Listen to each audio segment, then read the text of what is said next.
இன்றைக்கு தமிழ்நாட்டில் பெண்களுக்கு பாதுகாப்பு இல்லை, இது உண்மை. அவங்க எப்படி எல்லாம் மழுப்பி பேசினாலும் இன்னைக்கு தமிழ்நாட்டில் பெண்களுக்கு பாதுகாப்பு இல்லை அப்படிங்கிறது உண்மை.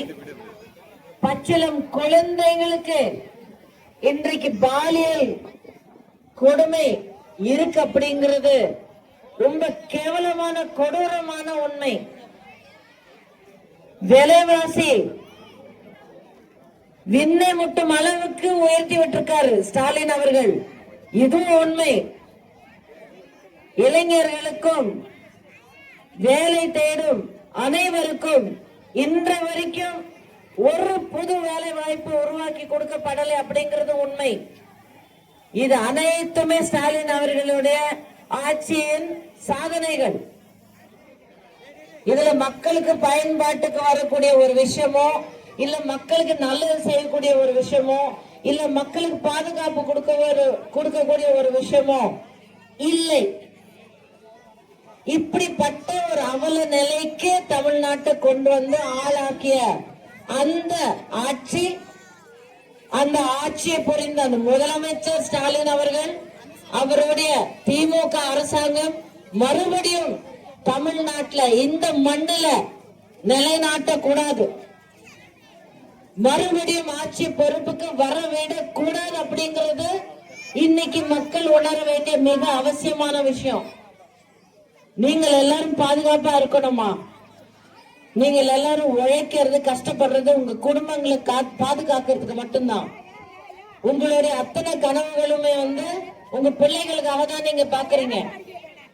இன்னைக்கு நான் கஷ்டப்படுறேன்னு நாளைக்கு என் பிள்ளை நல்லா இருப்பான், இன்னைக்கு நான் கஷ்டப்படுறேன்னா நாளைக்கு என் பொண்ணுக்கு ஒரு நல்ல வாழ்க்கை அமைச்சு கொடுப்பா அப்படிங்கிற ஒரு ஆசையில தான் நீங்க எல்லாரும் வாழ்ந்துட்டு இருக்கீங்க. ஆனா ஸ்டாலின் அவர்கள் உங்களுடைய எதிர்காலத்துக்கு, உங்களுடைய பாதுகாப்புக்கு அந்த பொறுப்பை எடுத்துக்கிட்டு, அதாவது அவர் முதலமைச்சரா பதவியா இருக்கும் போது அவருடைய உறுதிமொழியில இருக்கும், நான் மக்களை பாதுகாப்பேன், மக்களுடைய நலனுக்காக செயல்படுவேன், மக்களுடைய தேவைகளுக்கு நான் உண்மையாவே உழைப்பேன் அப்படிங்கிற ஒரு வாக்குறுதி. ஆனா இன்றைக்கு வேலைவாசி உயர்வு முதற்கொண்டு பாதுகாப்பு இல்லாத நிலை, வேலை வாய்ப்புகள் இல்லாத ஒரு சூழல். அது மட்டும் இல்லாமல் கடந்த தேர்தலின் போது திமுகவின் தலைவர்கள், மிக முக்கியமா திருமதி கனிமொழி அவர்கள் பல மேடைகளில் சொன்ன விஷயம் என்னன்னா, இந்த மதுபான கடைகளால தமிழ்நாட்டில் இளம் விதவைகளோட எண்ணிக்கை ரொம்ப அதிகமா போயிட்டு இருக்கு. நாங்க ஆட்சி பொறுப்புக்கு வந்த உடனே முதல் கையெழுத்துல அத்தனை மதுபான கடைகளும் அத்தனை டாஸ்மாக் கடைகளையும் நாங்க இழுத்து மூடிடுவோம் அப்படின்னு சொன்னாங்க. நம்ப வச்சுட்டாங்க. பாவம், நீங்க நம்பிட்டீங்க. அவங்க நீங்க பாருங்க, அம்மா ஆட்சிக்கு வரும்போது உங்களுக்கு சொன்னாங்க, இந்த மதுபான கடைகள் கண்டிப்பாக மக்களுக்கு எதிரான ஒரு விஷயம். ஆனா ஒரே நேரத்துல என்னால இழுத்து மூட முடியாது, அதுக்கு பல காரணங்கள் இருக்கு. படிப்படியா நான் குறைப்பேன், ஒரு சில கட்டுப்பாட்டுகளோட தான் அது செயல்படும் அப்படிங்கிற ஒரு வாக்குறுதி உங்களுக்கு கொடுத்தாங்க. அந்த கொடுத்த வாக்குறுதி அம்மா நிறைவேற்றினாங்க. ஆனா கனிமொழி அவர்களும் திமுகவின் மற்ற தலைவர்களும் நாங்க ஆட்சி பொறுப்புக்கு வந்த உடனே அத்தனை கடைகளும் இழுத்து மூடிடுவோம் சொன்னாங்க. மொத்தமாவே போய் இன்னைக்கு முன்னால இருந்த கடைகளை விட ஒரு 4 மடங்கு அதிகமா கடைகளுடைய எண்ணிக்கை அதிகமா இருக்கு.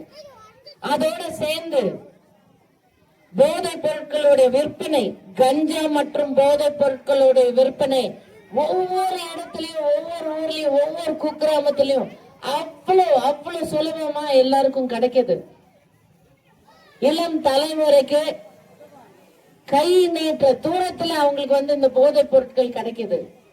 அதுக்கு அவங்க அடிமை ஆகுறாங்க. அடிமையாகி அந்த பழக்கத்துக்காக எவ்வளவோ கொடூரமான குற்றங்களை செஞ்சு இன்னும் எப்படியாவது அடுத்த அந்த போதைப் பொருட்கள் எங்களுக்கு வேணும் அப்படிங்கிற ஒரு மயக்கத்துல அவங்கள மறந்து கொடூரமான குற்றங்களை செய்யறாங்க. எவ்வளவு கேவலமான, எவ்வளவு கொடூரமான ஒரு நிலைய ஸ்டாலின் அவர்கள் அவளுடைய தலைமையில நடக்கிற இந்த அரசாங்கம், இந்த ஆட்சி வந்து உங்க மக்களிடம் கொண்டு வந்து வச்சிருக்காரு. இது எல்லாமே சரி பண்றதுக்கும் மறுபடியும் மக்களுக்கு ஒரு பாதுகாப்பு கொடுக்கறதுக்கும் எப்பவுமே மக்களுக்காகவே பாடுபட்ட அனைத்து இந்திய அண்ணா திராவிட முன்னேற்ற கழகத்தின் அம்மாவின் ஆட்சி அண்ணன் எடப்பாடியாரின் தலைமையில தமிழ்நாட்டுக்கு திரும்ப வரணும். அப்போதான் அமைதி, வளம், வளர்ச்சி திரும்ப தமிழ்நாட்டுக்குள்ள ஒவ்வொரு தமிழ் குடும்பத்துக்குள்ள வரும். நாமக்கல் அனைத்து இந்திய அண்ணா திராவிட முன்னேற்ற கழகத்தின் தலைமை நீங்க பாத்தீங்கன்னா உங்களுடைய முன்னாள் எம்எல்ஏ பாஸ்கர் அவர்கள் எத்தனை சாதனைகள் வந்து உங்களுக்காக செஞ்சிருக்காரு, எத்தனை விஷயங்கள் உங்களுக்காக கொண்டு வந்து பண்ணியிருக்காரு. அரசு சட்ட கல்லூரி இன்னைக்கு நாமக்கல்ல இருக்குன்னா அது பாஸ்கர் அவர்களால தான். அவர் அண்ணன் எடப்பாடியார்கிட்ட சொல்லி சட்ட கல்லூரி நாமக்கல் மக்களுடைய பயன்பாட்டுக்காக உங்களுடைய பிள்ளைகளுக்காக அவர் இங்க கொண்டு வந்து கட்டி கொடுத்தார். அதே போல நவீன தொழில்நுட்ப வசதியோடு அரசு மருத்துவ கல்லூரி உங்களுக்காக கொண்டு வந்து இங்க கட்டி கொடுத்திருக்காரு. அண்ணன் எடப்பாடியார்கிட்ட உங்களுடைய தேவைகளை அவர் எடுத்து சொல்லி இத்தனை திட்டங்கள், இத்தனை விஷயங்கள், இத்தனை வசதிகள் வந்து உங்களுக்கு செயல்பாட்டுக்கு இங்க கொண்டு வந்திருக்காரு.